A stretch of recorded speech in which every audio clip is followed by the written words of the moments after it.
Dans l'histoire de l'humanité, les ponts ne sont pas seulement des passages d'un point A à un point B. Et nous savons déjà que sur ces ponts circule la vie, les véhicules, les gens et le commerce. Mais sous ces ponts, ou parfois tout autour, il y a des secrets et des histoires que les yeux ordinaires ne voient d'un pas facilement.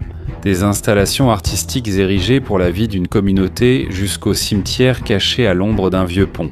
Et aussi des vieux véhicules mystérieusement suspendus jusqu'aux objets apparus après l'assèchement d'une rivière ou d'un canal. Chacun a son histoire, de la culture ou parfois du surnaturel. C'est pourquoi dans cette vidéo, accompagnez-moi et nous allons discuter et regarder certains des objets les plus étranges trouvés sous les ponts et des choses qui sont soudainement apparues lorsque l'eau sous les ponts s'est asséchée. Mais avant cela, merci de liker et de vous abonner. Cela aide beaucoup, vraiment. C'est très important pour nous, les créateurs de contenu. Merci beaucoup. Et maintenant, commençons. Numéro 15, vidange du canal. Le secret sous le canal Saint-Martin. À Paris, France, l'un des sites les plus célèbres est le canal Saint-Martin, connu pour ses magnifiques paysages et les cafés qui l'entourent. Mais en 2016, un événement exceptionnel a révélé un secret peu agréable sous ses eaux claires. Après 14 ans depuis le dernier nettoyage du canal, les autorités locales ont décidé de drainer complètement plus de 23 millions de gallons d'eau.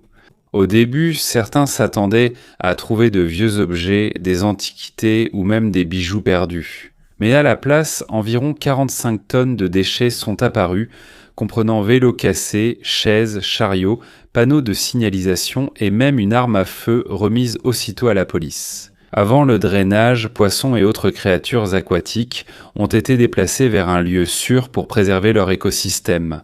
Selon les experts, ce type de nettoyage devrait être effectué tous les 10 ans afin d'éviter une pollution importante. C'est pourquoi, après que le canal ait été à nouveau rempli d'eau, les responsables ont appelé le public à ne pas transformer le canal en décharge. En plus d'être une voie d'eau importante, cela fait aussi partie de l'histoire et de la culture de Paris. Et ce, depuis le début des années 1800. Numéro 14. Voiture suspendue à un pont, une mystérieuse voiture à Toronto. Un matin à Toronto, au Canada, les automobilistes ont été surpris de voir une voiture suspendue sous un pont, tenue seulement par une épaisse sangle de chargement. Le véhicule vieux et brûlé, sans vitres, n'avait pas servi depuis longtemps. Les autorités ont d'abord cru à un tournage ou à une installation artistique. Mais après enquête, il a été découvert que personne n'avait demandé de permis pour cela. Ainsi, la théorie d'une grande farce est née. Comme il était suspendu au-dessus de l'une des routes les plus fréquentées de la ville, la police a été obligée de fermer toute une voie pendant plusieurs heures afin de le retirer en toute sécurité. Des milliers de conducteurs ont été touchés par la circulation et certains ont appelé la police après avoir vu la scène. Ce n'est pas la première fois que cela arrive au Canada. En 2008, une Volkswagen coccinelle a aussi été retrouvée suspendue au pont Lionsgate à Vancouver, presque de la même façon. À ce jour, aucune explication claire n'a été donnée sur l'auteur et la raison de ces cascades étranges. Chaque incident de ce type cause d'importantes dépenses et des désagréments à la ville. Numéro 13. Créature rampante mystérieuse. Une vidéo virale venant de Kiev. Kran a montré une étrange créature rampant sous une passerelle. Au début de la vidéo, tout paraît normal, avec voitures et passants autour. Mais quand la caméra bouge, on voit une créature simiesque habituée à grimper sur les piliers du pont. Certains disent qu'il s'agit peut-être simplement d'une personne faisant une cascade, tandis que d'autres pensent qu'il pourrait s'agir d'un singe échappé du zoo. Ces mouvements montrent qu'il utilise l'arrière de ses pieds comme un gorille. Pour les zoologistes, sa posture et ses mouvements diffèrent de ceux d'une personne ordinaire. Ce n'est pas la première fois qu'une créature étrange a été signalée sous les ponts. Dans de nombreuses villes, des histoires racontent que des sans-abri ou explorateurs urbains vivent dans ces lieux pour échapper au regard public. Mais dans ce cas, il reste un mystère de savoir ce qu'est ou qui est vraiment dans la vidéo. Et c'est ce qui a rendu cela encore plus populaire en ligne. Numéro 12, visage démoniaque, visage effrayant sur Google Street View. De nos jours, presque tous les coins du monde sont photographiés par Google Street View grâce aux caméras à 360 degrés installées sur leurs véhicules. Mais parfois, il y a des prises de vue qui sont surprenantes et effrayantes. L'une des images les plus marquantes est celle d'un visage démoniaque apparu sous un pont dans un lieu non précisé. Selon les experts en technologie, ces images passent par un processus de filtrage pour éliminer les images sensibles et violentes. Tout n'est pas filtré, d'où la présence d'enquêteurs indépendants sur Google Earth cherchant activement ces découvertes étranges. Ce visage affiche une expression d'exorciste, des yeux rouges perçants, la bouche grande ouverte comme s'il criait, et des détails effrayants. Il n'est pas clair s'il s'agit d'un graphique, d'un reflet ou d'un bug numérique. Selon certains chercheurs paranormaux, les dessous de ponts sont liés à des légendes urbaines et des rencontres effrayantes car ils sont sombres et peu fréquentés. Cela reste l'une des découvertes les plus célèbres et effrayantes sur Google Street View, encore citée en exemple dans les cours sur les anomalies numériques et les mystères en ligne. Numéro 11, Highway Rape. Fête secrète sous le pont. Une fête clandestine sous un pont autoroutier. Au Royaume-Uni, les autorités ont attrapé les participants grâce à des drones équipés de caméras thermiques. Selon un participant qui a souhaité rester anonyme, il fallait marcher près de 10 minutes dans la boue pour atteindre l'endroit. Ce pont, longtemps ignoré par la police, est devenu l'endroit idéal pour faire la fête sans être dérangé. Cette nuit-là, environ 800 personnes se sont réunies avec des systèmes son et lumière bien préparés. Lorsque la police est arrivée, ils ont confisqué tout le matériel et ont infligé plus de 22 amendes aux organisateurs. Au Royaume-Uni, la loi est stricte contre les rassemblements illégaux, surtout si l'endroit est dangereux. La sécurité du pont a donc été incluse dans l'enquête à cause du poids et des vibrations de la fête. Numéro 10, studio d'art secret, l'atelier caché d'un artiste sous le pont. Dans une ville inconnue d'Europe, des passants ont découvert un étrange atelier d'art caché sous un grand pont en béton. L'espace lui-même a été créé entre deux poutres en béton qui soutiennent le pont et équipé de roulettes pour que tout l'atelier puisse être déplacé d'un bout à l'autre à l'aide d'une manivelle. Selon des experts en design urbain, ce type d'installation est rare mais possible. Si l'espace structurel est suffisant et l'intégrité du pont préservée. Le studio dispose d'outils pour sculpter et peindre, d'une étagère, d'une table, d'une chaise en plastique et d'une couverture pour dormir la nuit. Ce genre d'espace caché démontre la créativité des artistes. Le bureau d'ingénierie de la ville peut fermer ce type de structure sans permis, surtout si elle est sur une infrastructure critique comme un pont.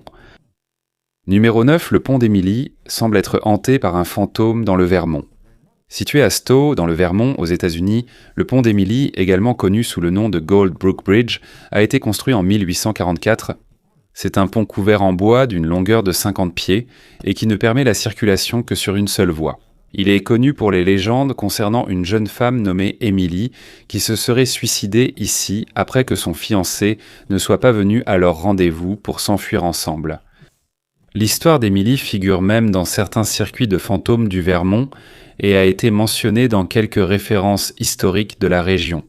Les enquêteurs paranormaux rapportent des rayures sur les voitures, des pleurs mystérieux de femmes et une sensation de froid, même par temps chaud. Bien qu'il n'y ait aucune preuve du phénomène, la Société historique de Stowe affirme que l'histoire du pont est importante pour la communauté depuis le XIXe siècle. Numéro 7. Fremont Troll. Le géant troll sous le pont à Seattle. Situé dans le quartier de Fremont à Seattle, Washington, le Fremont Troll est une immense statue qui atteint 18 pieds de haut et est faite de barres d'acier, de fils de fer et de 3 tonnes de béton. Son aspect le plus marquant, il porte une vraie Volkswagen coccinelle ayant appartenu à un habitant local. Construit en 1990 lors d'un concours d'art public financé par la Commission des Arts de Seattle, il visait à revitaliser un lieu autrefois réputé pour la criminalité et le vandalisme. 4 artistes locaux, Steve Badans, Will Martin, Donna Walter et Ross Whitehead, ont conçu et réalisé cette œuvre afin d'offrir un symbole unique à la communauté. L'idée du troll sous le pont vient du folklore européen, où l'on dit qu'ils habitent. Les trolls vivent dans des endroits sombres et isolés, en particulier sous les ponts. Dans le cas du troll de Fremont, l'effet a été inverse. Au lieu de faire peur, il est trop devenu une attraction touristique emblématique.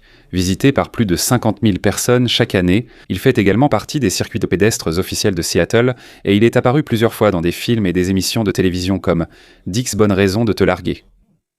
Numéro 6, cimetière du Pont, sous le pont à Paris. Dans le quartier de Montmartre, à Paris, en France, on trouve le cimetière de Montmartre, un cimetière partiellement caché sous le pont de la rue Caulaincourt. Ouvert en 1825 sur une ancienne carrière de calcaire, également utilisée comme fosse commune durant la Révolution française. Ce cimetière n'est pas ordinaire. C'est le lieu de repos de certains des artistes, compositeurs et intellectuels français les plus célèbres, comme Émile Zola, Edgar Degas et Dalien. Son design comprend des mausolées en marbre et des statues élaborées qui offrent un mélange unique d'art et d'histoire. Comme il se trouve à une altitude plus basse que la rue, le pont couvre certaines parties du cimetière, ce qui crée une ambiance tamisée et silencieuse, même au cœur de la ville animée. Il y a aussi une communauté de chats errants qui vivent ici depuis des décennies, pris en charge par les gardiens et les habitants locaux. Ils restent ouverts au public et sont des sites historiques protégés de Paris. Numéro 5, le pont d'or du Vietnam. Un pont qui semble être tenu par d'énormes mains géantes. Situé à Bana Hills, près de la ville de Da Nang au Vietnam, le pont d'or est l'une des merveilles architecturales les plus célèbres du pays.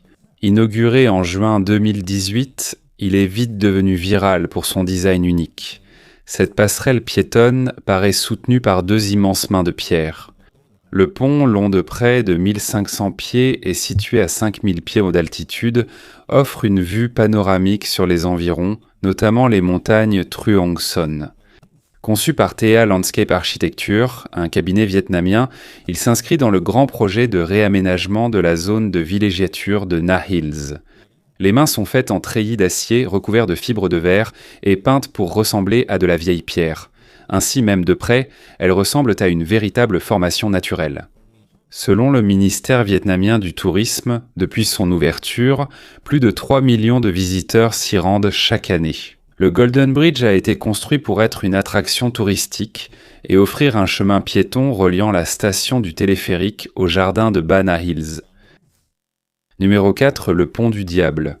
On dirait un cercle parfait créé par la nature en Allemagne. Le pont du Diable se trouve dans le parc de Kromlau, en Saxe, en Allemagne. Construit dans les années 1860 par le chevalier Friedrich Hermann Rötschke, il est réputé pour son design unique. Lorsqu'on le regarde sous le bon angle et avec la bonne lumière, le pont et son reflet dans l'eau forment un cercle presque parfait. Le pont est fait de pierres de basalte importées de régions éloignées d'Allemagne et de République tchèque. Les décorations sont faites de pierres pointues. Leurs extrémités ont été conçues pour imiter les colonnes de basalte naturelles, typiques de zones volcaniques. On l'a nommé pont du diable car, selon la croyance locale, seul le diable pouvait construire une structure aussi complexe. Il est actuellement protégé comme site du patrimoine culturel. Il est interdit de marcher directement sur le pont afin de préserver son état, et on ne peut l'admirer qu'à partir des abords du lac. De nombreux photographes venus de différents pays viennent ici pour capturer le reflet parfaitement circulaire. Numéro 3, cascade insensée de skateboard en half-pipe au milieu d'un pont en Espagne. Le Puente de la Lamilo à Séville, en Espagne, est connu comme une merveille d'ingénierie conçue par l'architecte espagnol Santiago Calatrava pour l'Expo 92. En 2015, il a été utilisé de façon inhabituelle. Une cascade appelée Insane Half-Pipe, réalisée par le skateur professionnel Danny Léon avec l'aide de Red Bull. Ils ont installé une rampe de skateboard temporaire placée sur le bord du pont, à des centaines de pieds au-dessus du sol. Les mesures de sécurité étaient strictes, y compris un harnais et des filets de sécurité, mais il était clair que la cascade restait dangereuse. Cette cascade était devenue un symbole de la créativité dans les sports extrêmes, et a montré comment on pouvait combiner l'imprégnation moderne. Le Puente de la Lamillo mesure 820 pieds de long et utilise une conception à aubaine avec un seul pylône, l'un des rares ponts de ce type au monde. Numéro 2, le pont Overton, mystérieux site de suicide de chiens à Milton, Dumbarton, Écosse. Le pont Overton a été construit en 1895 par l'architecte H. E. Milner. Il mesure 50 pieds de long et est situé à plus de 50 pieds de hauteur. Construit à Dumbarton, il existe différentes théories à ce sujet.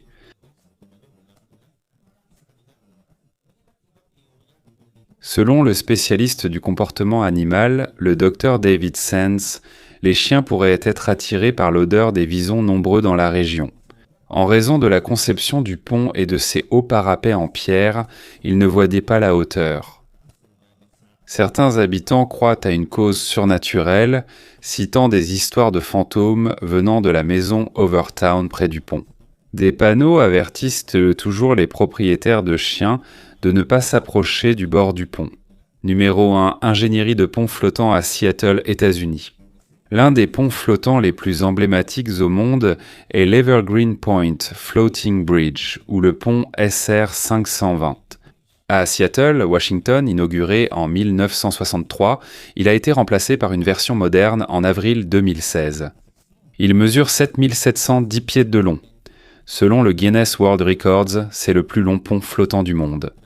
Sa conception a été réalisée par l'ingénieur Homer Hadley, qui a utilisé des pontons creux en béton armé pour maintenir le pont à flot à la surface du lac Washington. Ce choix s'explique par la grande mollesse du fond du lac. Ils ont été oubliés après leur achèvement. Pendant plus de 5 décennies, cette technologie a prouvé sa solidité face aux fortes vagues et aux vents puissants, et elle sert encore de modèle pour d'autres ponts flottants dans le monde. Entrée bonus, un colonie de chauves-souris sous le pont Congress Avenue, Austin, Texas, États-Unis. À Austin, Texas, le pont Ann W. Richards, Congress Avenue est célèbre pour son design et abrite la plus grande colonie urbaine de chauves-souris au monde. On estime à plus de 1 500 000 le nombre de chauves-souris à queue libre du Mexique vivant sous le pont de mars à octobre. Selon Bat Conservation International, les chauves-souris choisissent ce type de pont à cause des petites crevasses en dessous, qui constituent des endroits parfaits pour se percher.